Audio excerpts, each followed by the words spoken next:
तो हेलो, कैसे हो आप सब? आप सभी का मैं आशु अग्रवाल। आज हमारे कौन से चैप्टर आप देख ही पा रहे हो, कंसोलिडेशन ऑफ अकाउंट। बहुत सारे बच्चे बहुत दिनों से रिक्वेस्ट कर रहे थे कि भैया कंसोलिडेशन करा दो, कंसोलिडेशन करा दो।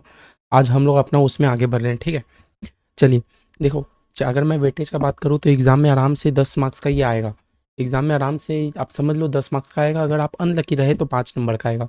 अगर मैं चैप्टर का बात करूँ तो बहुत ईजी चैप्टर है। बहुत क्या है, ईजी चैप्टर में से एक है।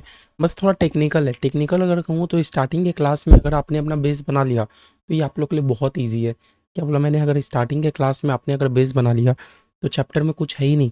बहुत ईजी चैप्टर है हमारा कंसोलिडेशन। 10 नंबर का वेटेज है ही है। और भैया आपको कराने में कितना क्लास लगेगा? 6 से 7 क्लास में हमारा चैप्टर ख़त्म हो जाएगा, ठीक है। 6 से 7 क्लास में हमारा चैप्टर ख़त्म हो जाएगा। 10 मार्क्स का है, ठीक है। वेटेज का मैंने बात बता दिया, ठीक है। चलिए, तो हम लोग अपना शुरू करते हैं भैया चैप्टर में कंसोलिडेशन। चैप्टर में हम लोग अपना शुरू करते हैं कंसोलिडेशन। Consolidation of accounts. हमारा अकाउंटिंग पोर्शन में सिर्फ ये एक चैप्टर बच गया था, ठीक है। और बाद बाकी हमारा जो चैप्टर है अकाउंटिंग पोर्शन में, अकाउंटिंग स्टैंडर्ड, वो सभी हम लोग का थ्योरेटिकल टॉपिक है। हम लोग तो शुरू से ही प्रैक्टिकल के पर्सपेक्टिव से कर रहे हैं, क्योंकि हम लोग को पता है 100 मार्क्स का हमारा प्रैक्टिकल आने वाला है, इसीलिए। तो अब हम लोग का कौन सा चैप्टर है? कंसोलिडेशन ऑफ अकाउंट्स, ठीक है। वेटेज मैंने बता ही दिया, 10 मार्क्स का वेटेज है। चैप्टर बहुत ईजी है। बस खाली हम लोग को शुरुआत में 2-3 क्लास जो है हम लोग को अपना बेसिक्स पकड़ते हुए चलना है। शुरुआत का जो 2 क्लास से रहेगा, मैं एकदम आप लोग को मॉड्यूल नहीं कराऊंगा। अच्छा, मैं बता दूं, मैं ये वाला चैप्टर के लिए ना आपको सीए का मॉड्यूल ना कुछ नहीं। हमारे बुक में बस जितना क्वेश्चन हम लोग उतना करेंगे। बस हम लोग अपना बेसिक्स हम लोग पकड़ के रखेंगे कि नहीं भैया हमारा बेसिक्स हमसे पूरा क्लियर है, ठीक है। ठीक है, चलिए। तो देखिए, सबसे पहले हम लोग कंसोलिडेशन का बात कर रहे हैं। सबसे पहले मैं आप लोग को बता दूं, सबसे पहले मैं आप लोग को बात बता दूं, अकाउंटिंग स्टैंडर्ड बोल के होता है। हमारे सिलेबस में अकाउंटिंग स्टैंडर्ड का खाली बेसिक्स है।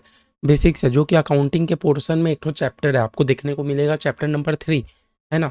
हमारे जो अकाउंटिंग वाला पोर्शन है उसमें चैप्टर नंबर 3 अकाउंटिंग स्टैंडर्ड बोल के, जिसमें भैया हमें सारा अकाउंटिंग स्टैंडर्ड के बारे में बेसिक बेसिक में बताया जाता है, 2-4 लाइन करके, कि सारा अकाउंटिंग स्टैंडर्ड का एक तरीके से हमें इंट्रोडक्शन बताया जाता है, ठीक है। वही अकाउंटिंग स्टैंडर्ड में से एक अकाउंटिंग स्टैंडर्ड है अकाउंटिंग स्टैंडर्ड 21, है ना, जिसको हम लोग बोलते हैं consolidated financial statements. Consolidated financial statements, ठीक है। वही अकाउंटिंग स्टैंडर्ड में से हमारा कौन सा अकाउंटिंग स्टैंडर्ड है? अकाउंटिंग स्टैंडर्ड 21, जो कि डील करता है कंसोलिडेटेड फाइनेंशियल स्टेटमेंट से, ठीक। मतलब इतना आप समझ लो, अगर आप कंसोलिडेशन वाला आप चैप्टर पढ़ रहे हो तो दैट मीन्स कि आप अपना अकाउंटिंग स्टैंडर्ड 21 पढ़ रहे हो। समझ आ रहा है? आप अपना कंसोलिडेटेड फाइनेंशियल स्टेटमेंट पढ़ रहे हो, इसका मतलब आप अपना वो AS 21 पढ़ रहे हो एक तरीके से। अब भैया बात सुनो, बात सुनो। हमें इतना तो सब समझ आ गया भैया, फाइनेंशियल स्टेटमेंट क्या भैया, हम लोग अपना CAFM के जर्नी में हम लोग फाइनेंशियल स्टेटमेंट बनाना सीखे। हाँ भैया, चैप्टर 2 में हम लोग सीखे। सीखे कि नहीं सीखे? बहुत सारे बच्चे इसीलिए नहीं कर रहे थे क्योंकि भैया एग्ज़ाम में तो पूछता नहीं है। अगर पूछ दिया तो देखो, हमेशा इफ़ बोल के कहीं ना कहीं लगा रहता है। तो हम लोग अपना चैप्टर 2 में फाइनेंशियल स्टेटमेंट बनाना सीखे। जो बच्चे नहीं सीखे, अब तो आगे महीना दिसंबर में हमारा एग्ज़ाम ही है, एकदम लोड मत लो, और नहीं करने का ज़रूरत है। आप लोग डायरेक्ट कंसोलिडेटेड फाइनेंशियल स्टेटमेंट करोगे, आपको समझ आ जाएगा, मेरा गारंटी है, ठीक। पहले ये बता दो, हमारा फाइनेंशियल स्टेटमेंट में हमारा कवर क्या क्या होता था? हमारा फाइनेंशियल स्टेटमेंट में कवर क्या क्या होता था भैया? Balance sheet, PL, notes on accounts, cash flow, है ना, ये सब कवर होता था। भैया जब हम लोग अपना कंसोलिडेशन करने जाएंगे, हम लोग अपना बैलेंस शीट सीखेंगे, PL सीखेंगे, नोट सीखेंगे। कैश फ्लो हमारे सिलेबस में नहीं है, ठीक है। क्या बोला मैंने? कैश फ्लो हमारे सिलेबस में नहीं है, ठीक है।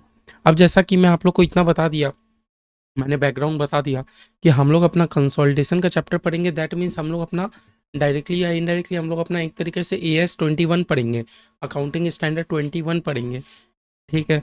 अब भैया अकाउंटिंग स्टैंडर्ड 21 जो कि डील करता है कंसोलिडेटेड फाइनेंशियल स्टेटमेंट में, आप लोग को नाम पढ़ के ही समझ आ रहा है फाइनेंशियल स्टेटमेंट को कंसोलिडेट करना। एक्चुअली इसमें होता क्या है, होता क्या है, मैं आप लोग को पूरा बैकग्राउंड बताऊंगा। सबसे पहले मैं आप लोग को दो डेफिनेशन मैं आप लोग को सिखाना चाह रहा हूँ। मैं आप लोग को दो डेफिनेशन मैं आप लोग को पहले सिखाना चाह रहा हूँ। What do you mean by parent company, जिसको कि हम लोग अपना होल्डिंग कंपनी बोलते हैं। पेरेंट कंपनी का मतलब क्या होता है, जिसको कि हम लोग होल्डिंग कंपनी बोलते हैं।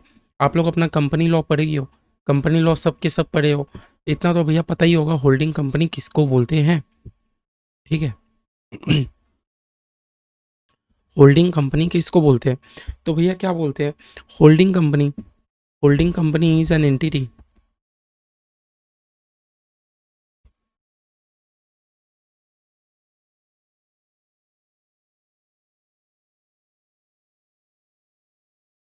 which has control over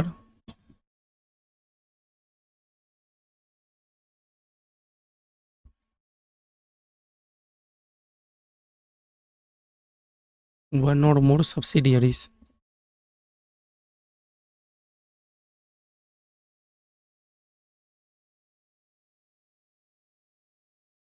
ये हमारा वर्ड क्या यूज करता है, बोलता है होल्डिंग कंपनी वो कंपनी है जिसका ना कंट्रोल है एक या एक से ज़्यादा सब्सिडियरी के ऊपर। क्या बोल रहा है, होल्डिंग कंपनी मतलब वो कंपनी जिसके पास ना कंट्रोल है एक या एक से ज़्यादा सब्सिडियरी के ऊपर।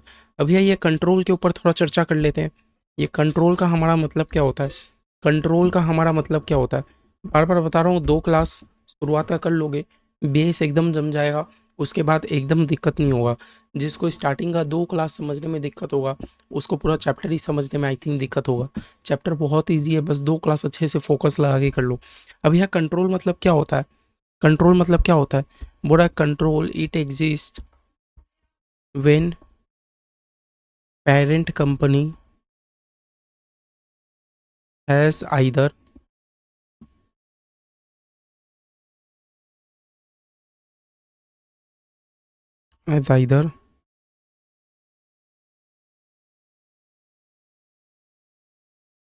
पहला तो है more than 50% voting power,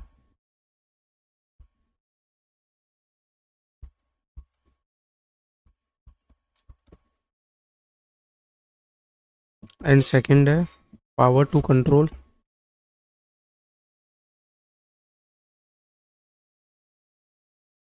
the composition of board of director.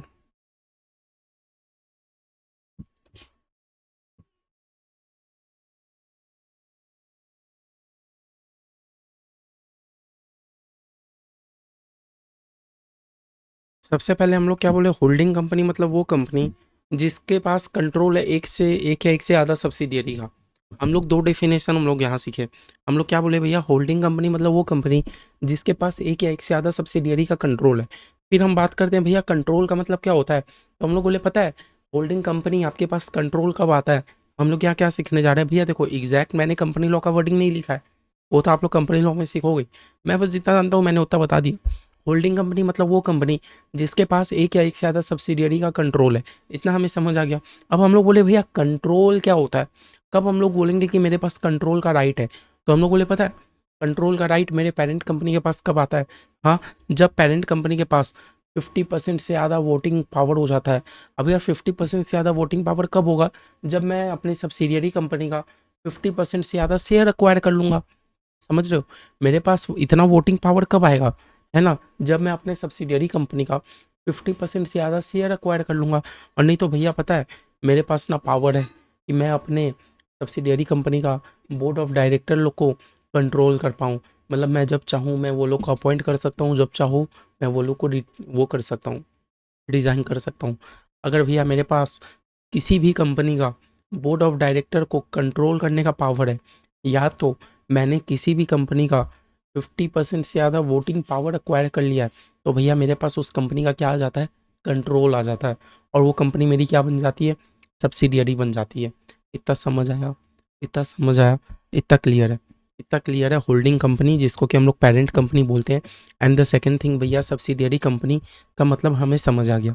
अब यह देखो इस चैप्टर में हम लोग अपना क्या सीखने जाएंगे, इस चैप्टर में हम लोग अपना क्या सीखने जाएंगे, हम लोग बेसिकली ये सीखने जाएंगे, देखो 2 कंपनी है, एक है मान लो ए लिमिटेड, एक है हमारा मान लो ए लिमिटेड, और एक है भैया हमारा बी लिमिटेड, है ना।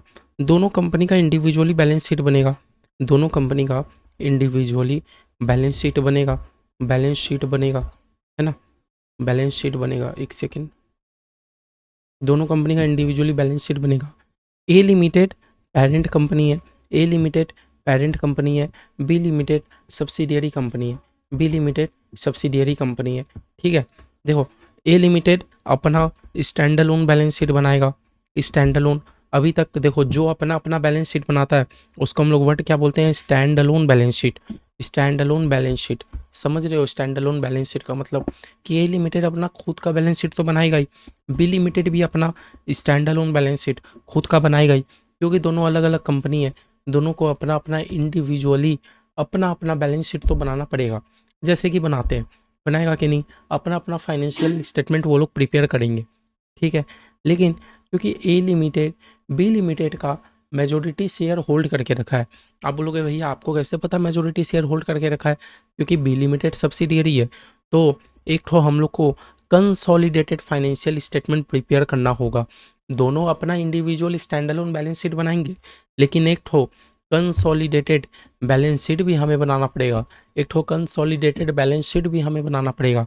कौन बनाएगा भैया, पेरेंट कंपनी बनाता है। कौन बनाता है, पेरेंट कंपनी बनाता है, पेरेंट कंपनी बनाता है। इतना हमें बेसिक समझ आ गया, इतना हमें बेसिक समझ आ गया। तो अभी तक भैया आप ये बताना चाह रहे हो कि हर कंपनी अपना अपना इंडिविजुअल बैलेंस शीट तो बनाएगी, हर कंपनी अपना अपना इंडिविजुअल बैलेंस शीट तो बनाएगी, और जो पेरेंट कंपनी होता है, जो होल्डिंग कंपनी होता है, अगर उसके पास कोई भी सब्सिडियरी है तो वो एक ठो कंसोलिडेटेड बैलेंस शीट भी बनाता है। समझ आया, कौन बनाएगा, पेरेंट कंपनी बनाएगा। किस तरह बनाएगा हम लोग सब आगे चर्चा करते हैं। इतना पहले बताओ, इतना हमें समझ आया, इतना हमें समझ आया, यहाँ तक क्लियर है कि भैया पेरेंट कंपनी हमारा क्या बनाएगी, कंसोलिडेटेड बैलेंस शीट बनाएगी। पेरेंट कंपनी हमारा क्या बनाएगी, कंसोलिडेटेड बैलेंस शीट बनाएगी। ठीक है, इतना हमें क्लियर है,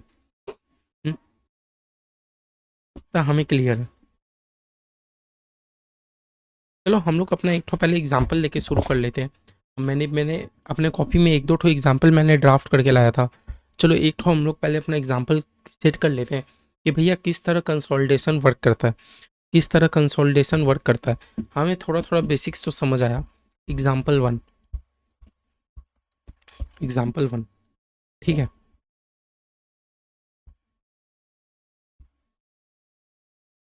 balance sheet as on 31 March 2025, particulars, ये एग्जाम्पल है।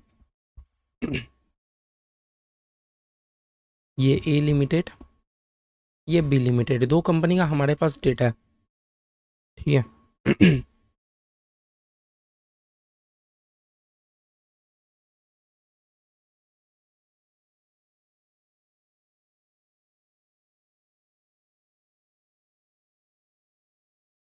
इक्विटी शेयर कैपिटल,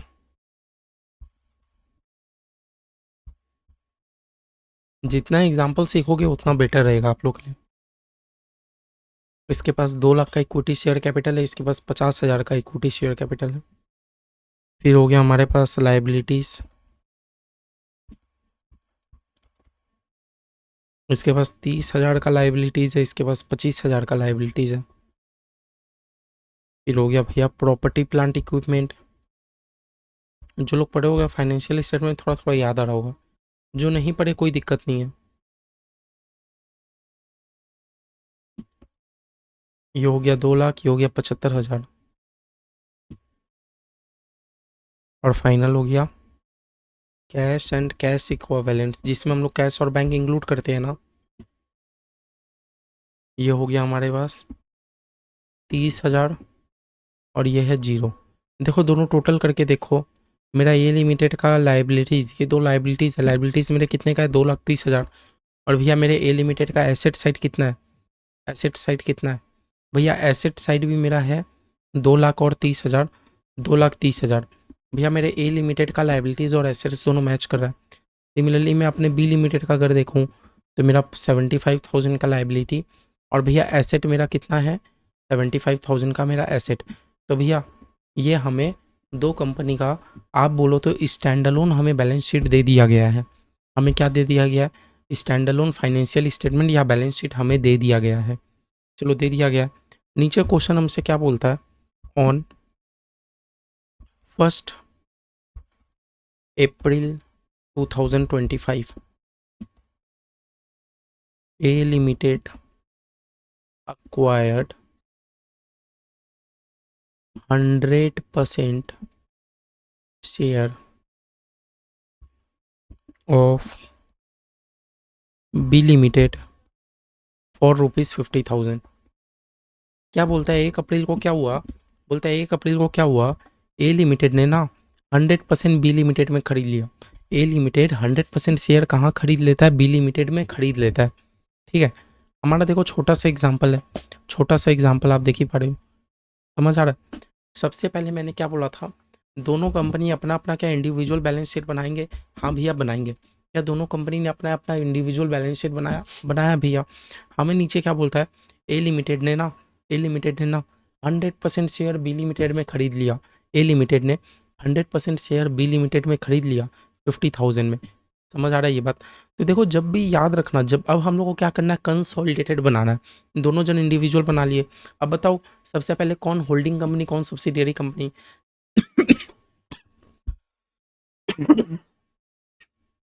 सॉरी, बताओ कौन होल्डिंग कंपनी, कौन सब्सिडियरी कंपनी। तो भैया सिंपल सी बात, जो मेरी कंपनी एक्वायर कौन कर रही है शेयर, ए लिमिटेड। इसका एक्वायर कर रही है बी लिमिटेड का, या मोर देन 50% एक्वायर किया, हाँ भैया। तो ए लिमिटेड हो गया होल्डिंग, बी लिमिटेड हो गया सब्सिडियरी। ए लिमिटेड हो गया होल्डिंग, बी लिमिटेड हो गया सब्सिडियरी। इतना हमें क्लियर है। ए लिमिटेड भैया आप कहना चाह रहे हो, ए लिमिटेड हो गया मेरा होल्डिंग कंपनी और बी लिमिटेड है मेरा सब्सिडियरी कंपनी। ठीक है, सब्सिडियरी कंपनी। मेरा बात सुनो, जब भी आप कंसोलिडेशन करोगे, जब भी आप कंसोलिडेशन करोगे तो आप ना फुल कंसोलिडेशन करोगे। फुल कंसोलिडेशन कहने का मतलब है मेरा जो भी एसेट और लाइबिलिटी है मैं उसको पूरा पूरा लिख दूंगा, मैं उसको कंसोलिडेटेड बैलेंस शीट में पूरा पूरा लिख दूंगा। भैया समझ नहीं आया, मेरा बात सुनो, मेरा बात सुनो। हाँ याद रखना एक चीज़, हम लोग जब भी कंसोलिडेशन करेंगे, जब भी हम लोग कंसोलिडेटेड बैलेंस शीट बनाएंगे या पीएल बनाएंगे, हम लोग पूरा पूरा टोटल करके लिख देंगे। भैया पूरा पूरा टोटल कहने का मतलब है कि जब भी आप कंसोलिडेशन बनाओगे तो कैश एंड कैश इक्विवेलेंट 30,000 रहेगा। भैया प्रॉपर्टी प्लांट इक्विपमेंट 2,75,000, हाँ 2,75,000 हो जाएगा। भैया लाइबिलिटीज़ 30,000 और 25,000, भैया 55,000 हो जाएगा।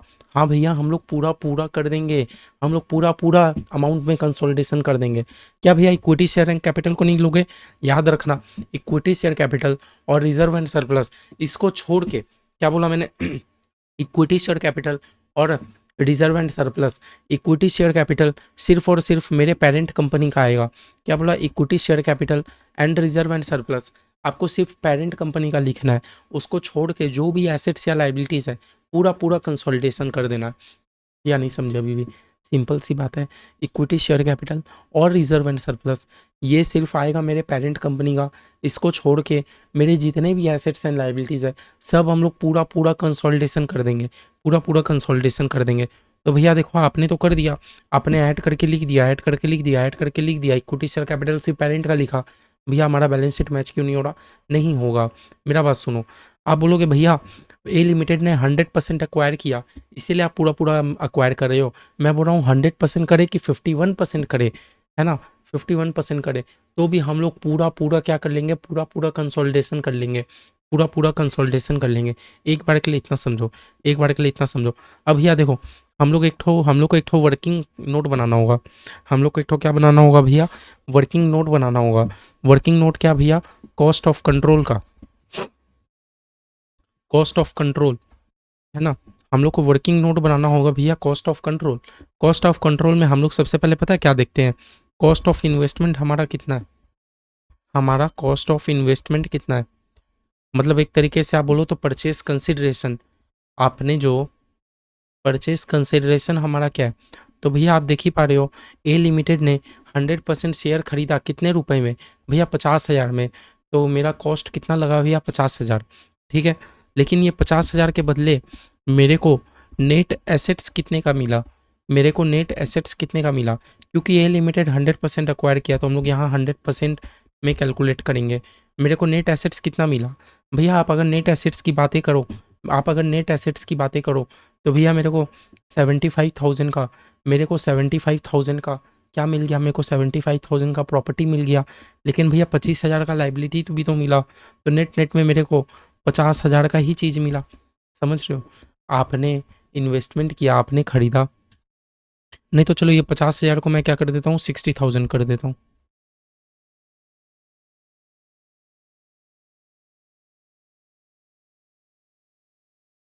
देखो कॉस्ट ऑफ कंट्रोल, हाँ, हम लोग हमेशा क्या करेंगे, सबसे पहले हमारा वर्क होगा, हम लोग पूरा पूरा कंसोलिडेशन कर देंगे, जितना भी एसेट लाइबिलिटी है पूरा पूरा वैल्यू में दिखा देंगे। इक्विटी शेयर कैपिटल और रिजर्व एंड सरप्लस हम लोग खाली अपना पेरेंट कंपनी का लिखेंगे। किसका लिखेंगे? पेरेंट कंपनी का लिखेंगे। हम लोग एक थोड़ा नोट्स कैलकुलेट करेंगे, नोट्स में, वर्किंग नोट में हम लोग अपना एक थोड़ा कैलकुलेशन करेंगे कि भैया मेरा कॉस्ट ऑफ कंट्रोल क्या है। देखो कॉस्ट ऑफ कंट्रोल कहने का मतलब है कि ए लिमिटेड, आप जो अपना बी लिमिटेड से खरीद रहे हो, आपने उसको ज़्यादा रुपया दिया कि कम रुपया दिया। जैसे आप हमारे एग्जाम्पल में देख पा रहे हो, आप हमारे एग्जाम्पल में देख पा रहे हो, ए लिमिटेड ने बी लिमिटेड में जब 100% शेयर एक्वायर किया तो उन्होंने कितना रुपया इन्वेस्टमेंट किया भैया? 60,000 रुपया उन्होंने इन्वेस्टमेंट किया। ए लिमिटेड ने कितना रुपया इन्वेस्टमेंट किया? बी लिमिटेड में 60,000। लेकिन उसके बदले में उनको नेट एसेट्स कितने का मिल रहा है? तो आप बोलोगे भैया ए लिमिटेड को 75,000 का प्रॉपर्टी मिल रहा है और 25,000 का लाइबिलिटी मिल रहा है, मतलब नेट नेट में 50,000 का उनको एसेट्स मिल रहा है, 50,000 का एसेट्स मिल रहा है। अब मेरे भाई बता दो, मेरे भाई बता दो प्लस माइनस करके, आंसर अगर पॉजिटिव में आया इसका मतलब आपको तो 50,000 का ही चीज़ मिल रहा, आपने ज़्यादा रुपया क्यों दिया? मतलब भैया आपने एक तरीके से गुडविल परचेस किया। तो आपने एक तरीके से क्या परचेस किया? गुडविल। सिंपल सा बात समझ आ रहा है? ये तो हम लोग कैलकुलेशन कभी भी किए है ना, कभी कहीं पर तो समझे है ना कि भैया मेरे को नेट एसेट्स 50,000 का मिल रहा है, लेकिन ए लिमिटेड ने 60,000 रुपया इन्वेस्टमेंट किया, मतलब जो 10,000 रुपया मिल रहा है वो गुडविल का मिल रहा है। जो 10,000 रुपया मिल रहा है वो मेरे को क्या चीज़ का मिल रहा है भैया? गुडविल। तो भैया गुडविल एसेट्स होता है, गुडविल एसेट्स होता है, तो हमारे एसेट्स में एक और गुडविल बोल के 10,000 का एक और एसेट्स नज़र आ जाएगा। यस और नो? तो हमें समझ आ गया कि भैया हमें कॉस्ट ऑफ कंट्रोल निकालना पड़ेगा, और हमने देख लिया कि मेरी कंपनी ने 60,000 रुपया इन्वेस्टमेंट किया। मेरी कंपनी ने कितना रुपया इन्वेस्टमेंट किया? 60,000 रुपया इन्वेस्टमेंट किया। ठीक है, हाँ, हमारा आ गया भैया गुडविल 10,000 का, हमारा गुडविल आ गया 10,000 का। इतना भैया पहले हमें समझ आया। यहाँ भैया हमारा कंसोलिडेटेड बैलेंस शीट मैच नहीं होगा, यहाँ हमारा कंसोलिडेटेड बैलेंस शीट मैच नहीं होगा। इतना पहले बताओ, इतना एक एग्जांपल के थ्रू समझे, इतना एक एग्जांपल के थ्रू समझे। अब भैया रीज़न क्या है हमारा कंसोलिडेटेड बैलेंस शीट मैच नहीं होने का? क्योंकि देखो ए लिमिटेड ने जो भी इन्वेस्टमेंट किया वो हम लोग को क्वेश्चन में यहाँ एसेट साइड इन्वेस्टमेंट बोल के शो होगा, हमें क्वेश्चन में एसेट साइड इन्वेस्टमेंट बोल के शो होगा, लेकिन ये हमारे क्वेश्चन में इन्वेस्टमेंट बोल के शो नहीं है। बस इस एग्जांपल के थ्रू समझे कि भैया किस तरह कंसोलिडेशन वर्क करता है। हम लोग का एग्जांपल मैच नहीं है, एग्जांपल मैच नहीं है, ठीक है, एग्जांपल मैच नहीं है, ऊपर में लिख देना ये वाला हमारा क्वेश्चन मैच नहीं हुआ। हमारा सीखने का पर्पस क्या था? बस एक तो एग्जांपल लेना कि भैया किस तरह ये वर्क करता है, हमें पूरा पूरा कंसोलिडेशन करना होता है। बस हमें इक्विटी और रिजर्व सिर्फ और सिर्फ पेरेंट कंपनी का लिखना होता है। भैया हमें अपना कॉस्ट ऑफ कंट्रोल कैलकुलेट करना होता है। क्या कैलकुलेट करना होता है? कॉस्ट ऑफ कंट्रोल, जिसमें हम लोग ये कैलकुलेट करते हैं कि भैया मेरा गुडविल हुआ कि कैपिटल रिजर्व। भैया मान लो अगर आपका आंसर नेगेटिव में आता तो क्या बन जाता? Capital reserve. कैपिटल रिजर्व कहने का क्या मतलब है कि आपने जितने का इन्वेस्टमेंट किया उससे ज़्यादा का आपको नेट एसेट्स मिल रहा है, आपने जितने का इन्वेस्टमेंट किया उससे ज़्यादा का नेट एसेट्स मिल रहा है। यहाँ तो भैया हमें क्या देखने को मिला कि हमने इन्वेस्टमेंट किया 60,000 का, लेकिन हमें 50,000 का चीज़ मिल रहा है। तो भैया आपने ज़्यादा क्यों इन्वेस्ट किया? गुडविल का, और गुडविल भैया मेरा एसेट्स होता है। ठीक है, मोटा मोटा हम लोग यहाँ तक ये समझने की कोशिश की। ठीक है, अब आओ जाओ अपने बेसिक्स के ऊपर, आ जाओ अपने बेसिक्स के ऊपर, चलो आ जाओ अपने बेसिक्स के ऊपर। मैंने 2 डेफिनेशन आपको बताया, पेरेंट कंपनी, कंट्रोल। तीसरा डेफिनेशन लिखो, माइनॉरिटी इंटरेस्ट। माइनॉरिटी इंटरेस्ट क्या होता है? माइनॉरिटी इंटरेस्ट क्या होता है? तो भैया देखो क्या बोला है, net assets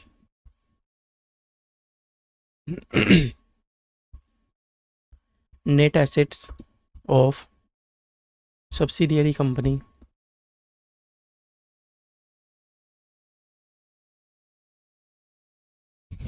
which is not owned by holding company।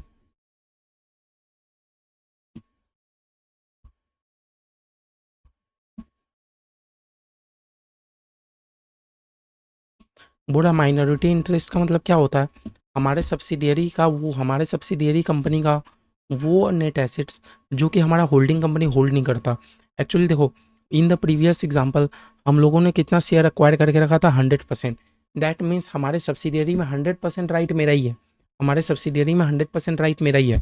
लेकिन मान लो ए लिमिटेड ने बी लिमिटेड के ऊपर 55% शेयर होल्ड करके रखा है, तो भैया ए लिमिटेड का राइट तो 55% ही है, तो मेरा माइनॉरिटी इंटरेस्ट मतलब मेरा कितना राइट नहीं है, 45% का ए लिमिटेड का राइट नहीं है, ये 45% उसका क्या हो जाएगा, माइनॉरिटी इंटरेस्ट। ठीक है, माइनॉरिटी इंटरेस्ट समझने की कोशिश करो। माइनॉरिटी इंटरेस्ट मतलब हमारे सब्सिडियरी कंपनी का वो नेट एसेट्स जो कि होल्डिंग कंपनी का नहीं है, जो कि होल्डिंग कंपनी का नहीं है, समझ आया, जो कि होल्डिंग कंपनी का नहीं है। ए लिमिटेड बी लिमिटेड के ऊपर अगर 55% इन्वेस्ट करके रखा है तो 45% का राइट उसका नहीं है, कोई और का है, आउटसाइडर का है। ठीक है भैया, माइनॉरिटी इंटरेस्ट का वर्ड हमें समझ आ गया। जब हम लोग सम्स करेंगे तब हम लोग को समझ आएगा इसका रेलिवेंस क्या है, इसका रेलिवेंस क्या है। इतना समझ आया, सबसे पहले बोलो, इतना पहले हम लोग को समझ आया क्या? अभी तक हम लोग इतना एग्जाम्पल में हम लोग एकदम क्लियर है? ये बताओ, कोई भी तरीका का डाउट वाउट तो आप मैसेज करना अपना, ठीक है। कोई भी तरीका का डाउट हो तो आप लोग एक बार मैसेज ज़रूर करना। चलो अब मैं आप लोग को एक ठो एग्जाम्पल वापस से करके दिखाता हूँ, एग्जाम्पल 2। माइनॉरिटी इंटरेस्ट आप लोग समझ गए।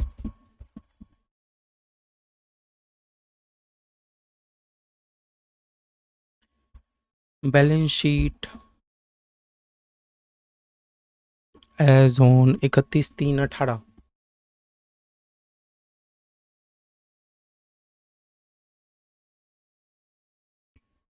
थोड़ा छोटा रख दो क्या?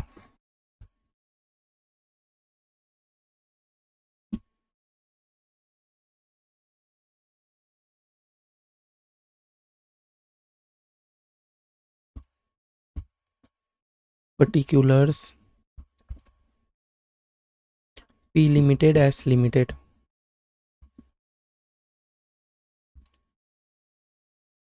इक्विटी शेयर कैपिटल और लाइबिलिटीज।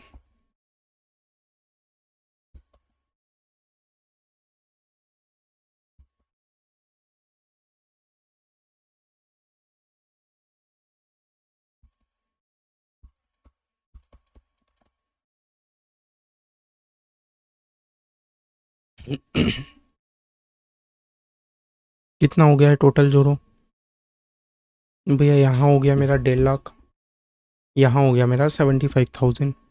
एसेट्स में देखो मेरे पास क्या क्या है। मेरे पास पीपीई कहने का क्या मतलब है? प्रॉपर्टी प्लांट इक्विपमेंट, मतलब मेरा फिक्स एसेट, मेरा फिक्स एसेट। मेरे पास 95,000 का पी लिमिटेड के पास है, 75,000 का मेरे पास एस लिमिटेड के पास है। फिर नीचे क्या बोलता है? इन्वेस्टमेंट इन एस लिमिटेड 90%, 55,000। कितना हो गया भैया? 1.5 लाख, 75,000। क्या भैया मेरा दोनों का इंडिविजुअली बैलेंस शीट मैच है? क्या मेरे दोनों कंपनी का आपसी का बैलेंस शीट मैच है? ये बता दो। क्या मेरे दोनों कंपनी का आपसी का बैलेंस शीट मैच है कि नहीं, ये बता दो। हमें 31/3/18 का बैलेंस शीट देके रखा है ना? नीचे आप लिख देना पी लिमिटेड एक्वायर्ड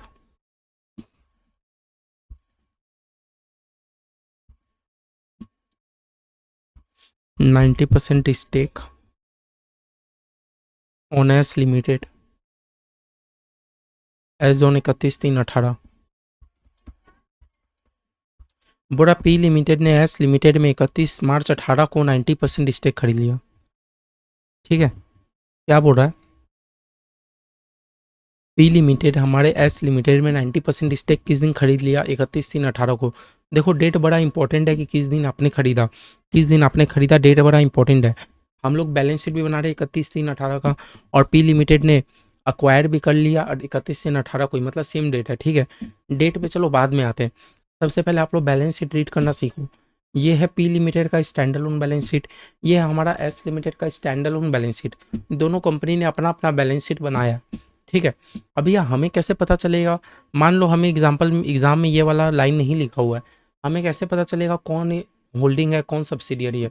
सिंपल सा मतलब समझने की कोशिश करो। मेरा होल्डिंग कंपनी सब्सिडियरी में रुपया इन्वेस्ट करता है, मेरा होल्डिंग कंपनी सब्सिडियरी में रुपया इन्वेस्ट करता है, तो मेरे होल्डिंग कंपनी के बैलेंस शीट में इन एसेट साइड इन्वेस्टमेंट बोल के दिखेगा ना? समझ रहे हो? मेरा होल्डिंग कंपनी सब्सिडियरी में रुपया इन्वेस्ट करता है कि नहीं? तो मेरे होल्डिंग कंपनी के बैलेंस शीट में एसेट साइड, एसेट साइड, ये जो एसेट साइड है, एसेट साइड इन्वेस्टमेंट बोल के दिखेगा ना? दिखाना। कितने का इन्वेस्टमेंट करके रखा है? 55,000 का, लेकिन उसको राइट कितना भैया? 90% का, 90% का।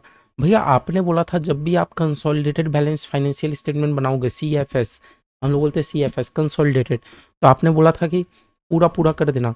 इक्विटी शेयर कैपिटल सिर्फ होल्डिंग का लिखेंगे कि पूरा पूरा लिखेंगे? भैया इक्विटी शेयर कैपिटल आपने बोला था सिर्फ होल्डिंग का लिखना, चलो 1 लाख रुपया मैंने होल्डिंग का लिख दिया।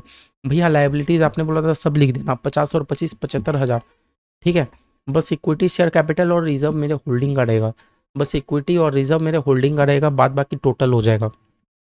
प्रॉपर्टी प्लांट इक्विपमेंट दोनों का ऐड होके जाएगा, कितना हो गया? 1,70,000, 1,70,000। इतना बात समझ गए? इतना बात समझ गए? हम्म। अब भैया क्या इन्वेस्टमेंट मैं लिखूं? क्या भैया मैं इन्वेस्टमेंट लिखूं?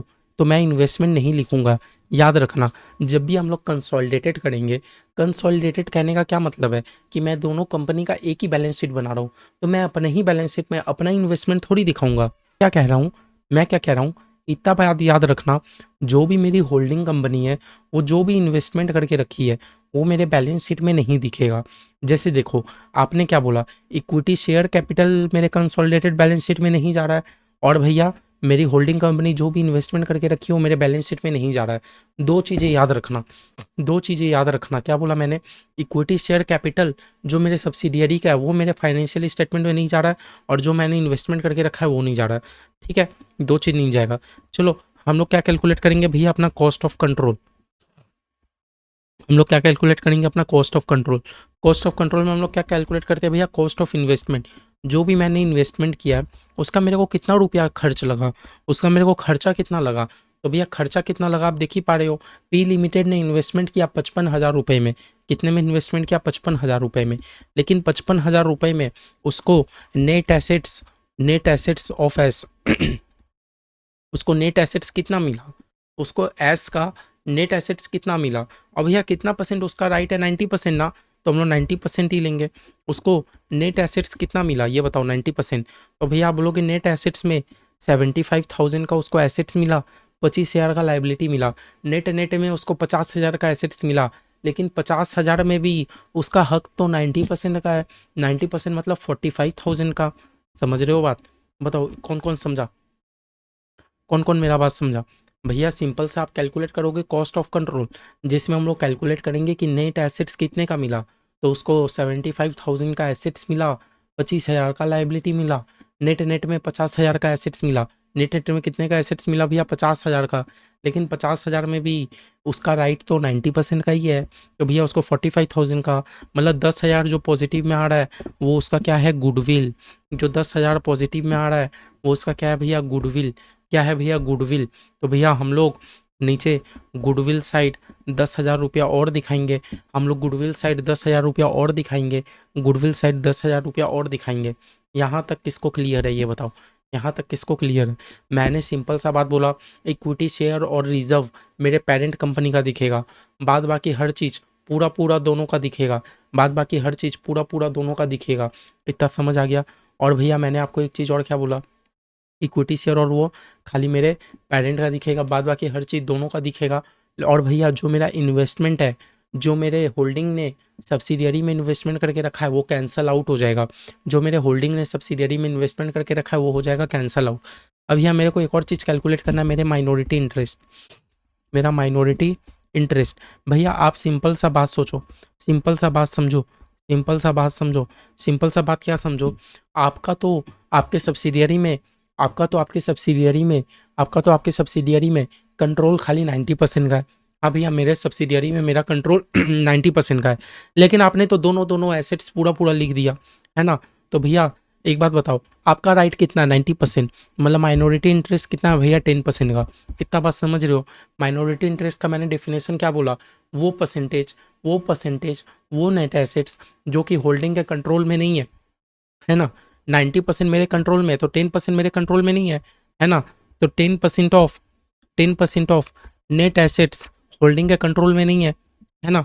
सब्सिडियरी का 10% ऑफ नेट एसेट्स होल्डिंग के कंट्रोल में नहीं है, और सब्सिडियरी का नेट एसेट्स कितने का था? 75 में से 25 हटा दो, 50,000। 50,000 मतलब भैया 5,000 रुपया का चीज़, 5,000 रुपया का चीज़ तो होल्डिंग के कंट्रोल में है ही नहीं। 5,000 रुपया का चीज़ तो होल्डिंग के कंट्रोल में है ही नहीं। तो होल्डिंग कंपनी क्या करेगा? अपने लाइबिलिटी साइड माइनॉरिटी इंटरेस्ट बोल के 5,000 रुपया रिकॉर्ड कर लेगा। माइनॉरिटी इंटरेस्ट बोल के 5,000 रुपया रिकॉर्ड कर लेगा। आप दोनों का बैलेंस शीट टैली करो। यहाँ हो गया भैया 1,80,000, यहाँ भी हो गया भैया 1,80,000, और ये हो गया मेरा कंसोलिडेटेड बैलेंस शीट रेडी। ये हो गया मेरा कंसोलिडेटेड बैलेंस शीट रेडी। ये हो गया मेरा कंसोलिडेटेड बैलेंस शीट रेडी। समझ रहे हो क्या बोले? ये हो गया मेरा कंसोलिडेटेड बैलेंस शीट रेडी। तो भैया अभी तक हमने क्या किया? हमने अभी तक क्या किया? हमने सिर्फ क्या किया, आप अगर ध्यान से देख पाओ, आप अगर ध्यान से देख पाओ तो मैं आपको प्रोसीज्योर लिखा रहा हूँ, मैं आपको प्रोसीज्योर लिखा रहा हूँ। प्रोसीज्योर फॉर कंसोलिडेशन, मैं एक तरीके से आपको प्रोसीजर लिखा रहा हूँ। ये एग्जाम्पल बहुत इंपॉर्टेंट था जो मैंने अभी कराया। मैंने प्रोसीज्योर अगर मैं आप लोग को लिखाना चाहूँ तो सबसे पहले मैंने क्या किया, D recognition of investment made by parent company.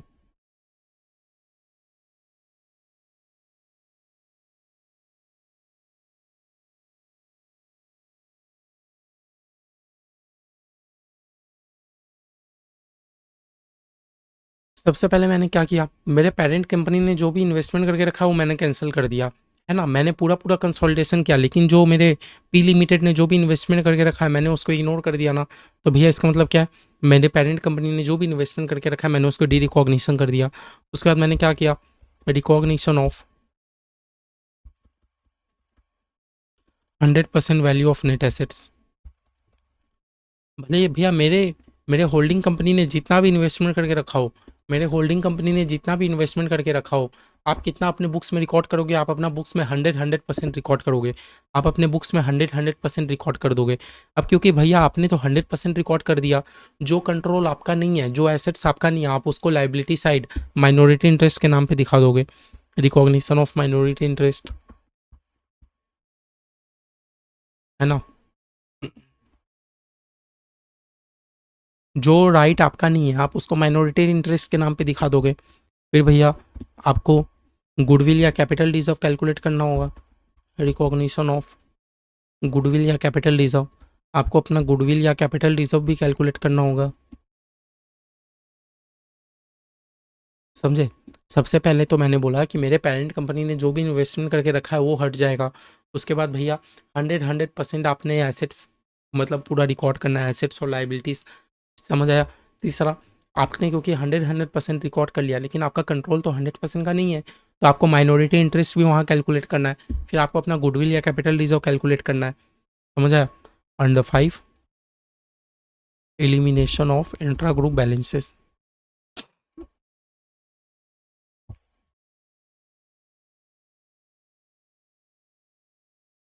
Group balance, elimination of intra group balances आएंगे इसके ऊपर। Elimination of intra group balances हमें हमारे पास बहुत क्वेश्चन है, ठीक है। एक तरीके से आप लोग प्रोसीज्योर समझ गए। नेक्स्ट क्लास में आके वापस से रिवीजन कराऊंगा। इस क्लास में मैं जाते जाते मैं एक क्वेश्चन एक एग्जाम्पल में आप लोग से और करवाना चाह रहा हूँ, एकदम फुल फ्लेज, ठीक है। एक एग्जाम्पल मैं आप लोग से और कराना चाह रहा हूँ, एग्जाम्पल 3, ठीक है। Balance sheet as on. I think आप लोग थोड़ा थोड़ा समझने लग गए होंगे। पर्टिकुलर्स, ये है मेरा ए लिमिटेड, ये है मेरा बी लिमिटेड, ठीक है। मेरे पास क्या क्या है भैया, मेरे पास इक्विटी शेयर कैपिटल है,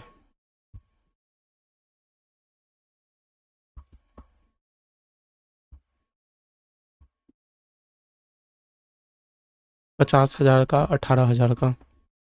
मेरे पास रिजर्व एंड सरप्लस है, R and S, reserve and surplus 24,000 का, 6,000 का। मेरे पास नॉन करेंट लाइबिलिटीज़ है, 21,000 का, 20,000 का। टोटल मेरे पास क्या क्या हो गया भैया, 50, 74 कितना हो गया, 50, 60, 70, 80, 90, 95,000 का मेरा लाइबिलिटी हो गया। और भैया एसेट्स, ये बी लिमिटेड का लाइबिलिटी कितना हो गया भैया, 18,624, 44,000 का बी लिमिटेड का लाइबिलिटीज़ हो गया। भैया अगर मैं एसेट्स में बात करूँ तो हमारे पास पी प्रॉपर्टी प्लांट इक्विपमेंट है 40,000 का और 30,000 का। और भैया हमारे पास क्या है, इन्वेस्टमेंट इन बी लिमिटेड 75%, 25,000 का ए लिमिटेड ने इन्वेस्टमेंट करके रखा है तो उसका एसेट साइड उसको नजर आएगा। और भैया कुछ करेंट एसेट्स हैं 30,000, 14,000, 30,000, 14,000, तो भैया ये दोनों का एसेट साइड भी मैच हो गया 95,000, भैया 44,000। ठीक है, दोनों कंपनी का आपका एसेट और लायबिलिटी मैच हो गया, दोनों कंपनी का एसेट और लायबिलिटी मैच हो गया। समझ आया? एग्जाम में आपको डिट्टो ऐसा क्वेश्चन दे दिया जाएगा एग्जाम में आपको डिट्टो ऐसा क्वेश्चन दे दिया जाएगा और आपसे ये लोग बोलेंगे कि आप लोग अपना कंसोलिडेटेड फाइनेंशियल स्टेटमेंट बनाओ। क्या बोलेंगे? कंसोलिडेटेड फाइनेंशियल स्टेटमेंट बनाओ। दोनों कंपनी का स्टैंड अलोन आपको दे दिया, कौन सा होल्डिंग है कौन सा सब्सिडियरी कैसे पता करेंगे? भैया ए लिमिटेड ने बी लिमिटेड ने में इन्वेस्टमेंट करके रखा है 75% का, ए लिमिटेड ने बी लिमिटेड में 75% का इन्वेस्टमेंट करके रखा है, तो भैया A limited is a holding, B limited हो गया सब्सिडियरी।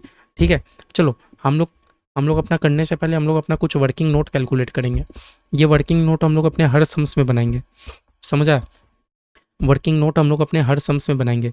सबसे पहला वर्किंग नोट क्या रहेगा भैया? Percentage of holding. सबसे पहला मेरा वर्किंग नोट क्या रहेगा? Percentage of holding. ठीक है,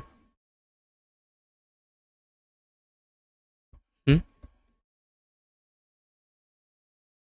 हम्म तो ए के पास कितना कंट्रोल है? 75% का, और बचा 25% क्या हो गया भैया? मेरा माइनॉरिटी इंटरेस्ट।